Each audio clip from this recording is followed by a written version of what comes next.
All right, so we're back and ready for another deep dive. Today we're tackling music, Oh, music.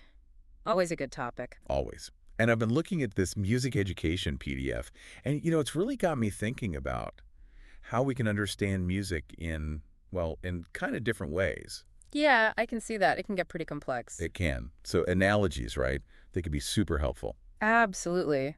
I mean, I find analogies really useful for getting my head around things. Me too. Yeah. And the one that really stuck with me from this PDF was this idea of comparing a piece of music to, get this, a river. A river. Yeah, like think about it, the way a river flows, all its bends and changes, its energy. It kind of mirrors how music moves. Yeah, I kind of see where you're going with this. So let's start at the beginning. Imagine a river right at its source. It's this narrow, fast stream, lots of energy, Okay, yeah, I can picture that. a bit rough around the edges maybe. What Yeah. does that make you think of musically? Well, it sounds like the start of a piece of music to me. You know when you often have those really simple melodies, maybe just a single voice. Right. Like our PDF mentions a cappella, which fits perfectly. A cappella, so pure. It's like setting the scene before everything kicks off. Okay, so a river keeps flowing, it gets wider, other streams join in. It gets more complex. Exactly. Just like when a piece of music starts to, well, develop. So this is where we get harmony coming in. Yeah, I think so. Instead of just one melody line, now you've got multiple voices or instruments all playing together. Creating those layers, making it much richer. Like think of a round, like row, row, row your boat. Each voice enters separately, but creates this woven effect. Oh, yeah. You can totally see it, or rather hear it, in the music. And as the river gets going, picks up a bit of speed downstream. Oh, I see. Like how the tempo of the music can change the whole feel. Yeah, fast tempo, like a dance track, or even like a chase scene in a movie. But then slow it right down. A ballad or a lullaby. So powerful.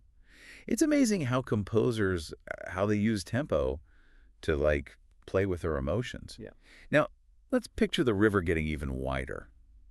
I'm thinking about the idea of texture in music. Texture. The PDF talks about it like the river's width and depth. Yeah, but what does that actually mean when it comes to the music? Well, it's about how many layers of sound there are. Right. Think about it. If it's just a solo piano, that's a pretty thin texture, like a narrow stream. Right. But add a full orchestra, strings, brass, percussion, everything, all going at once. Now that's a thick It's texture. a huge, powerful river of sound. And just as a river has calm bits and turbulent bits. You mean like how the music can shift in dynamic? Precisely.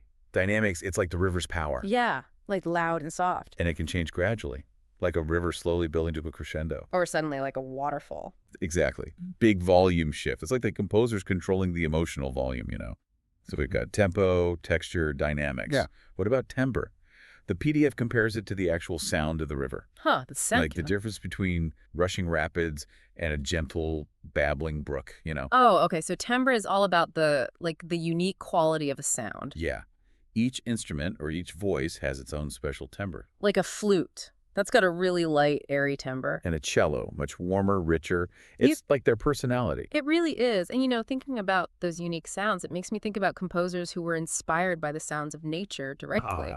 Smetana's The Moldau. Have you heard that one? Can't say that I have. It's like a musical journey along the Moldau River. It starts in the mountains, follows the river all the way to where it joins the Elbe. Wow.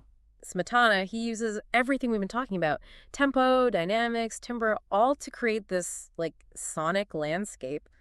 Amazing piece. It's incredible how you can take something as abstract as music and use it to represent something as, I don't know, solid as a river. Really shows the power of music, doesn't it? How it can create images, emotions, even tell whole stories right there in our minds. Absolutely. So our river's journey is almost over. It's reaching the sea, calming down, getting wider. Reaching its resolution. Musically, this is where we feel that sense of, well, resolution? The tension that's built up throughout the piece, it starts to ease. And this is often where composers use cues, right? To signal the end is coming. What kind of cues? Could be a tempo change, a slowing down, or the dynamics get gradually softer. Like the river gently leading us to its destination. Oh, I like that. It's kind of beautiful when you think about it. It is. And as a listener, you start to pick up on these cues, The more music you listen to, the more you anticipate those moments. That feeling of arrival. Exactly. So next time you're listening to some music, I challenge you. Think about this river analogy. Give it a try. Can you actually hear the flow, the energy changing, the destination. It's a really cool way to connect with the music on a, I don't know, on a much deeper level. It's about appreciating all the thought and artistry that goes into it. Every note, every change. And if a river can help us understand music, what else could we use? A painting, a dance, even just a conversation. So many possibilities. Endless possibilities.